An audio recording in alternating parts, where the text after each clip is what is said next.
Hello there and welcome to today's vlog. As always, thank you so much for joining me. Now, as many of you know, we live in South Yorkshire in Doncaster, and tomorrow Doncaster or the South Yorkshire area will be one of those areas that is moved into Tier 3, which means that there are added restrictions on what we can do. It also means that we're not supposed to travel out of South Yorkshire.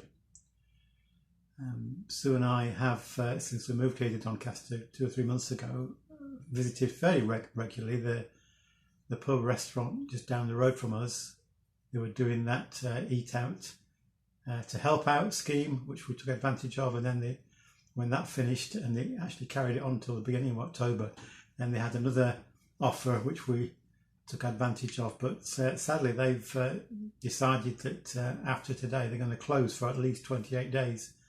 Because they serve food, they could have kept open, but they just come to the conclusion it's not going to be financially viable for them to keep open. So I really feel, well, sorry that we weren't able to go, but more sorry for the staff and all those who are going to be affected, and that's going to affect so many people in different ways, isn't it, in our nation and indeed around the world.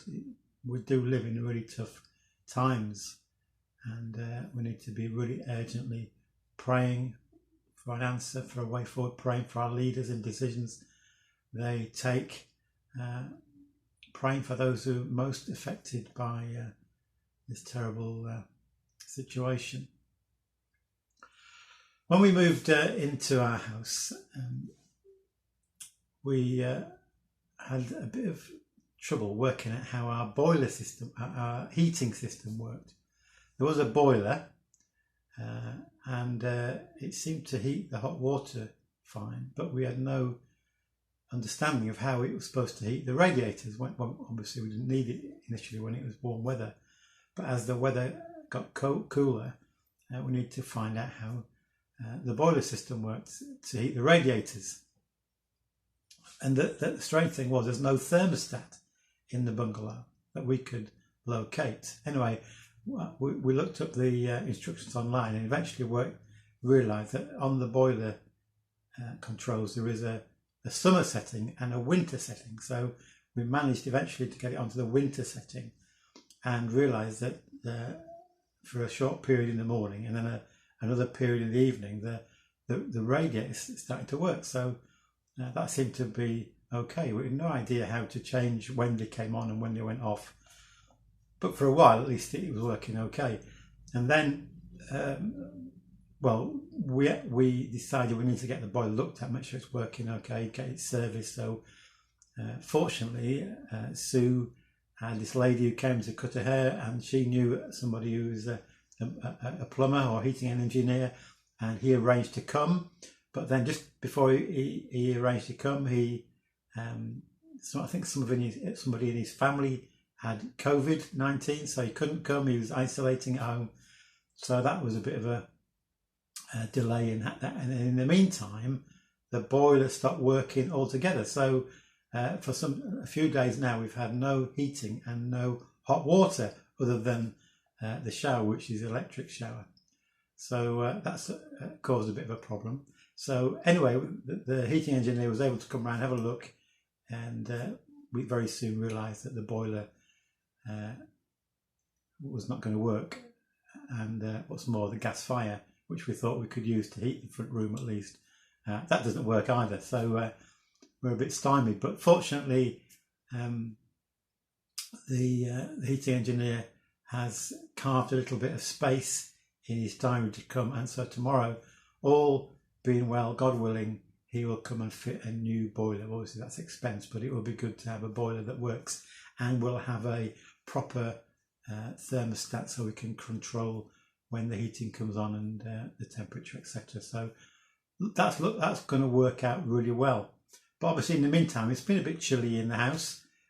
We did hunt in the garage and came across this, which we have had for a while. It's a halogen heater.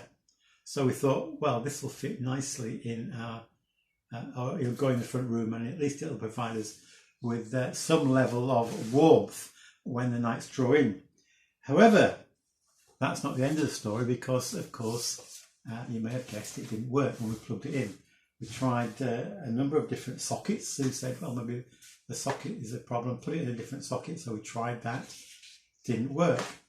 Then I thought, what about the fuse? So even though I'm pretty hopeless at DIY, I did manage to change the fuse in the plug, but sadly it still didn't work. So we're left a bit stymied with that. And then I was just looking at it and saw, I realised underneath there's this little, I don't know if you can see that little black button there, and I was holding it in my hand. I pressed that, and the thing suddenly lit up, and I realised that what had happened was that for this to work, it needs to be, that little button at the bottom needs to be pushed in, and of course, because we placed this on the rug, on the carpet, which was quite spongy, it sat on the carpet, but that carpet hadn't pressed the button up to make the heater work. So it needs to be on something solid. And once I placed it on the hearth, on solid ground, if you like, that then pushed the button up and gave the heater permission to work. So at last we worked out what was going on. So it's all about, and when I was thinking about the heater needing to be on solid ground, into my mind popped the fact that when we live our lives, especially in a time such as we're going through right now, we need to find some sort of solid ground, don't we?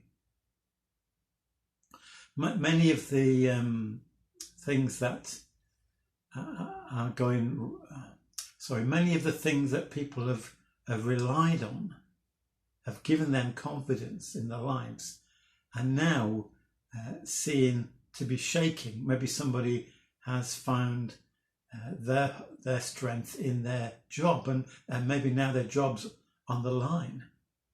Maybe they've found their strength in being able to work and provide for the family, and now if they're maybe on furlough, they're getting less money, or maybe even they've lost their job.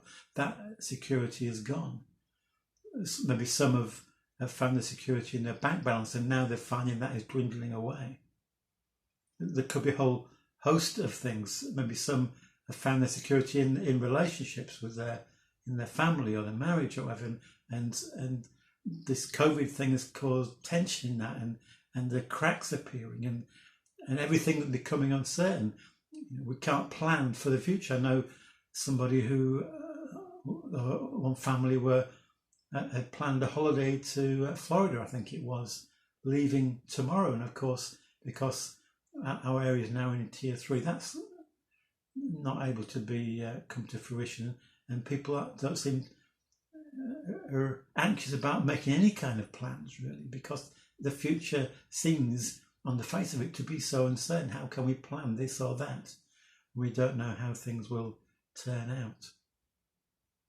So where is the solid ground on which we can find our strength, on which we can stand as we face this tough time? And my mind, as I was thinking about that, went back to the song that I mentioned, I think, yes, in the last vlog, In Christ Alone, that wonderful song written by Stuart Townsend and Keith Getty.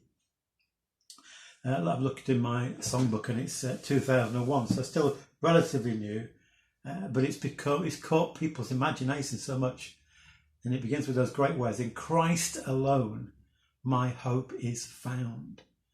We can find hope in Christ, an unshakable hope, because whatever the outward circumstances, that our hope in Christ is still there, sure and steadfast.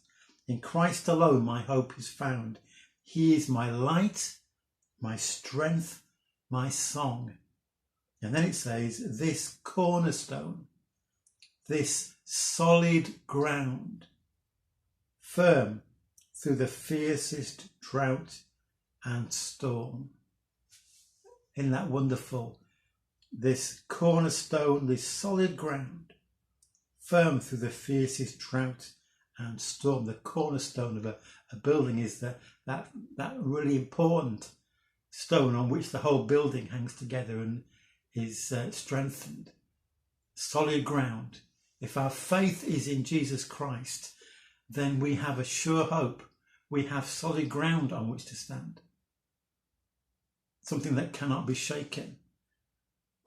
And the wonderful truth is that in Christ, our future destiny is secure, our eternal destiny.